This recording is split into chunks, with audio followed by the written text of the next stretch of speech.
Turk aktyori O'zjan Deniz haqida juda yomon xabarlar tarqaldi. Barcha tezda ogoh bo'lsin. Assalomu alaykum aziz muxlis, kanalimizga xush kelibsiz. O'zbek va jahon shou-biznes olamidagi eng qaynoq va tezkor yangiliklar faqatgina bizning kanalda. Turkiyaning mashhur aktyori O'zjan Denizga nisbatan Istanbul prokuraturasi tomonidan tergov boshlangan. Bu haqida Zamon.uz xabar berdi. U litsenziyasiz suzish havzalari va yopiq maydonlar qurishda, shuningdek, garajlarni yashash joyiga aylantirishda ayblanmoqda.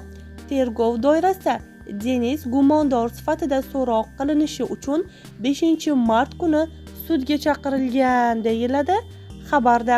O'zbek va jahon shou-biznes olamidagi eng tezkor va qaynoq yangiliklarni faqatgina bizning kanalda kuzatib boring.